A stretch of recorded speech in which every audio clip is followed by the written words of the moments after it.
Shalom, shalom, shalom, shalom.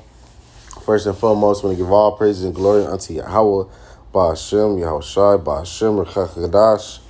Double honors to the apostles and elders of Great Millstone, and salutation to all the Arkim that's pushing the truth on Raw. Waking leg, Kedib to Thirk, Shalom, Ball. All right, and this topic is you guys are going to find out that your gods, your idols, are nothing. Or that they're just creation from men's hands or imaginations from men's minds, or that they're not the ultimate power. You don't understand the ultimate power is Yahweh, who they call God or Jehovah, and his only begotten son, Yahweh Shai, who you English call Jesus Christ. All right, because the men of the Lord, all right, the heralds are those, the prophets are the mouthpiece of Yahweh Shai Shai, is telling you of Yahweh Shai Shai, the wonders of Yahweh Shai Shai, and the things that has to come. All right, so you're going to know that it's Yahweh Ba'ashem Shai that's doing all these things that's coming, that's going to come upon the earth when all hell break loose. All right, that's why the prophets are out there to, all right, tell you the things before it happens through the power of Yahweh Ba'ashem Shai. All right, and we had an example in the pandemic. All right, the East are these Persians and Elamites, all right, East Indians, all right, were casting out their god. All right, one of their idols, are because what that God was not protecting them or aided them through the pandemic. All right, so all you guys are gonna curse your gods. All right, it's gonna be known that they're nothing, that they're not no power, and that's what I'm gonna go into. You know where I come back to Judges. Let me go to the letter of Jeremiah. All right, in the Apocrypha, where it goes into idols. And 12, yet cannot these gods save themselves from rust and moth, though they be covered with purple raiment. All right, so these gods that you have, wood and stone, or these people worship, our men have to take care of them and put certain things on them so they won't rot or decay. All right. All right, they put clothes on them, all right, and wipe their faces because of the dust of the temple when there is much upon them. So these gods, they have to, the people or that serve them got to take care of them, all right. And he that cannot put to death one that offend him, this God cannot, those idols cannot put to death to those that offended them. But Yahweh Shai Shai can, all right. Holdeth a scepter as though he were a judge of the country, man. So he hold a scepter like he's the judge of the country. All right, but he's not judging the people. All right, the people are their kings are in in judgment. All right. He have also in his right hand a dagger and an axe, but cannot deliver himself from war and thieves. See, so he because in the ancient world, people lock up their idols. All right, why? So, because majority of the times those idols could be decked in gold and silver. All right, so a thief will steal it, all right, and cash it out, trade it out, whereby there are known not to be gods. Therefore, fear them not. For like as a vessel that a man useth is nothing worth. When it's broken, even so is with their God. See, because you know what I'm saying. Idols, and when they be set up in the temple, and their eyes be full of dust through the feet of them that come in. So the dust comes from the priests or the people that come to worship. All right. And as the doors are made sure on every side upon him that offended the king as being committed to suffer death, even so the priests make fast their temples with doors and locks and bars, lest their gods be spoiled with robbers. So this is not a true God. He can't even defend himself. He can't clean himself. All right? Their faces are blackened through the smoke that comes out of the temple. Upon their bodies are heads set bats, swallows of birds, and cats also. Egyptian gods, these. By this may know that they are no gods, therefore fear them not. Notwithstanding the gold that is about them to make them beautiful, all right, except they wipe off the rust, they will not shine. For neither when when they are molten, did they feel it? You see, these gods that don't feel nothing, no power. All right, they are born upon shoulders having no feet, whereby they declare unto men that they be nothing worth.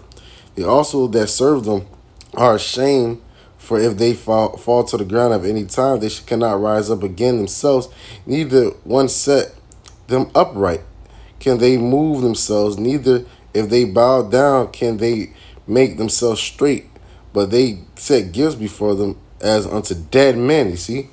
As for these things, they are sacrificed unto them. The priests sell and abuse, like manner of their wives lay up parts thereof to salt, but unto the poor and impotent give nothing of it. Menstruous women and woman childbed eat their sacrifices by the things ye may know that there is no gods fear the not. So the sacrifices that give unto the men eat it. All right, all right.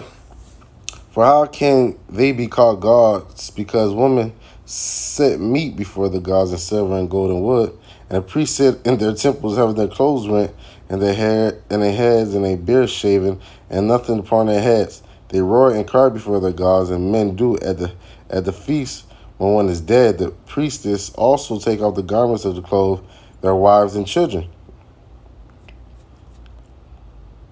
All right. So it's going to that those idols ain't gods, man. But our people are worship these idols.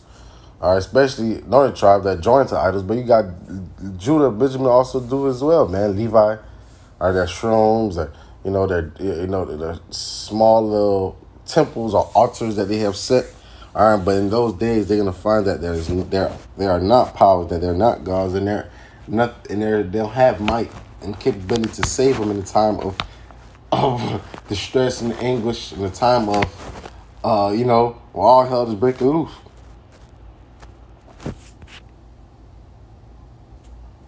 It's gonna be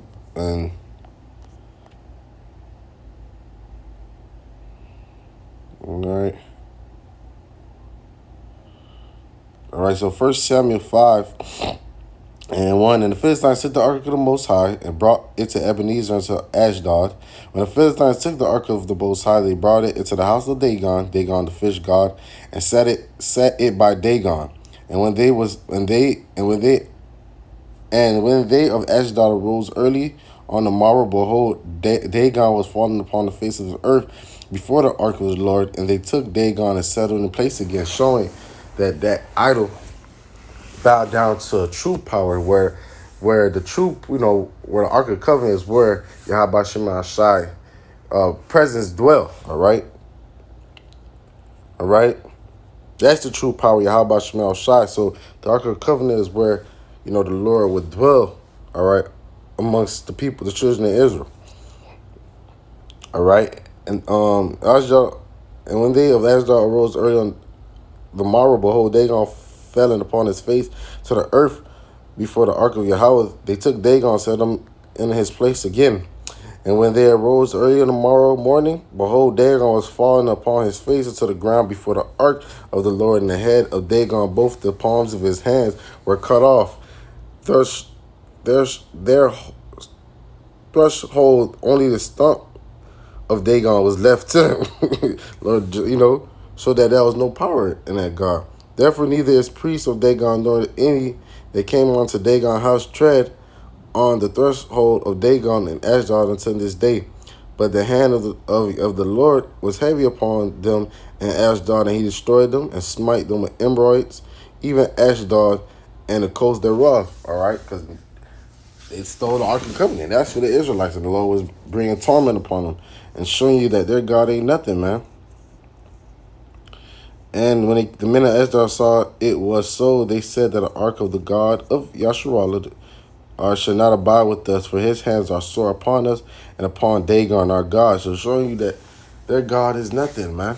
The ultimate power is Yahweh and his first begotten and his only begotten son, Yahweh Shai.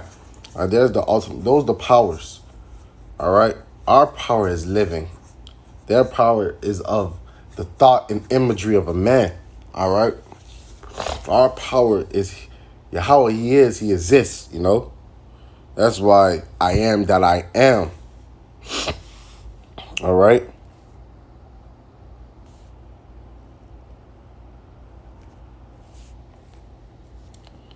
All right.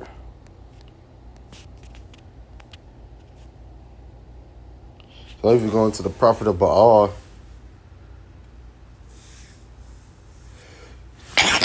bear with me, showing you where Elijah was basically making mocking.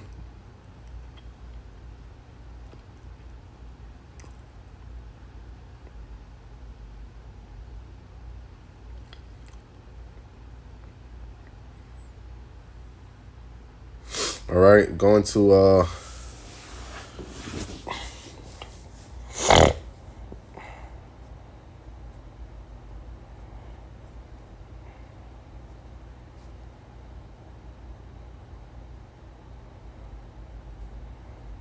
1 Kings 18 and 20. And so as Ahab sent unto all the children of Israel and gathered the prophets together unto Mount Carmel, Elijah came unto all the people and said, How long halt ye between two opinions?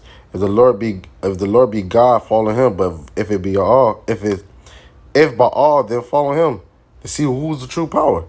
And the people answered him not a word. Then Elijah unto the people, even I only remain of the prophet of the Lord, but Baal's prophet are 450 men.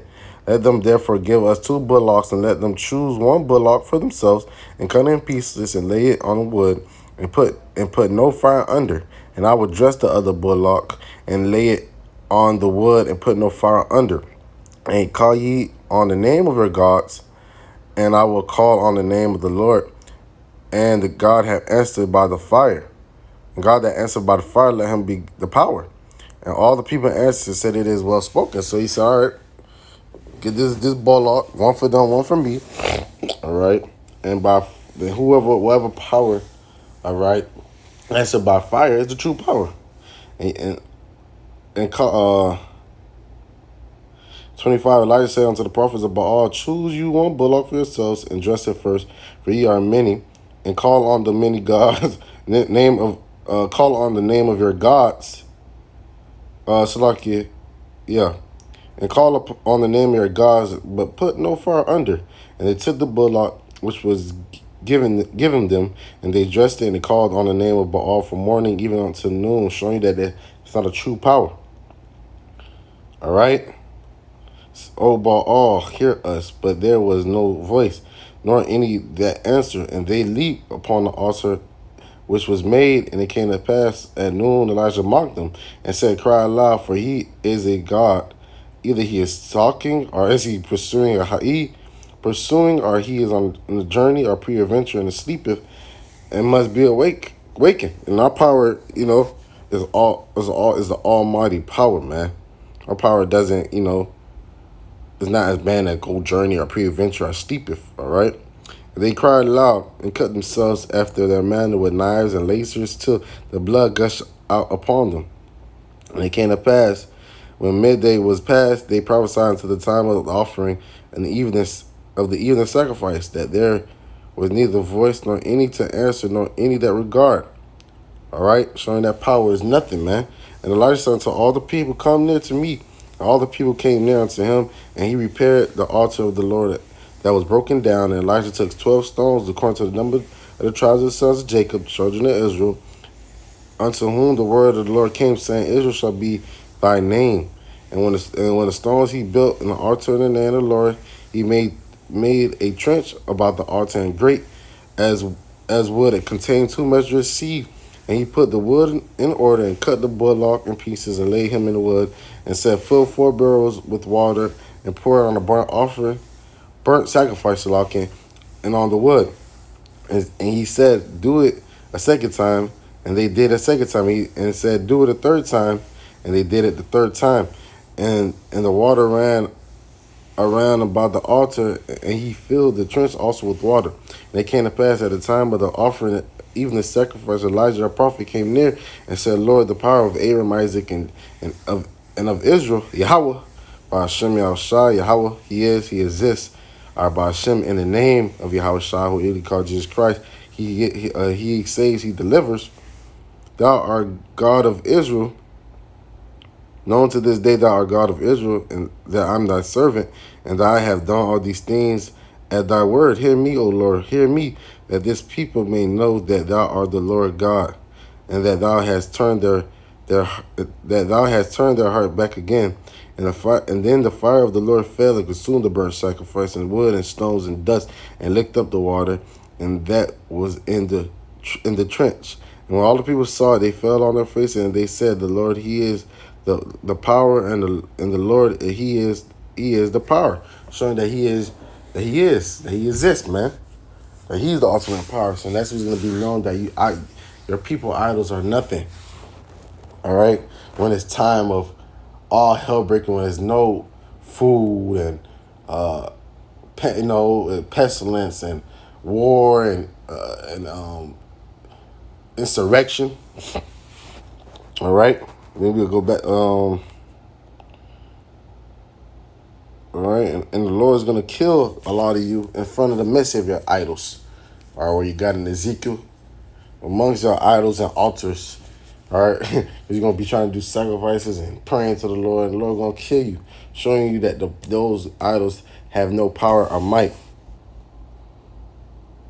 And the Lord, as Judges 10 chapter says, 13, yet ye have forsaken me and served other gods, wherefore I will deliver you no more. Go and cry unto the gods which ye have chosen, let them deliver you in the time of your tribulation. See? And that's what it's going to be. I'll mock when your fear coming. All right? I'll mock when your fear coming. I'll mock you when you... Let's just get it. I ain't got to butcher it. Proverbs 1.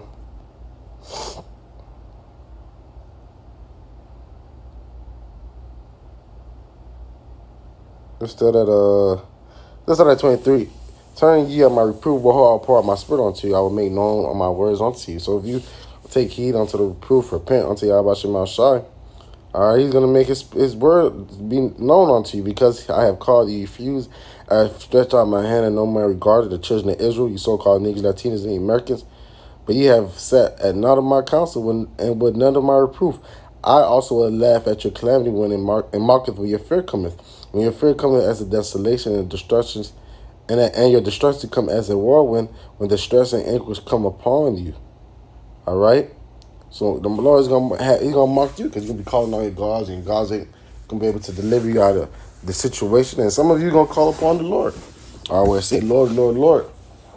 All right, he's going to say, oh, I had, rebuke demons and in your name. The Lord going to say, I don't know you. All right, you work of iniquity. Paraphrasing it. 28, then shall they call upon me, but I will not answer. They shall seek me early, but they shall not find me. For they hated knowledge and did not choose to fear the Lord. They were none of my counsel, they despised all my reproof. Therefore shall they eat of their fruit of their own ways and be filled with their own devices, man. All right, and that's what it is. All right, you're going to cry to your idols and not be delivered in time of tribulation, because it's going to be known that your God is nothing. All right, and call her line like Abba Shai for letting us find the true power and believe in Him, and forsake all things for Him. All right, so we can have salvation and redemption. All right, and be protected in the time that's coming. So a little quick lesson, man. I want to give all praise and glory unto Yahweh, Ba'ashem Yahushua, Ba'ashem Kakadash. Double honor to the apostles of Elder Great Millstone, and salutation to all the arguments pushing the truth on Kadarah. Waking leg, cadet to a third commercial about Shalom.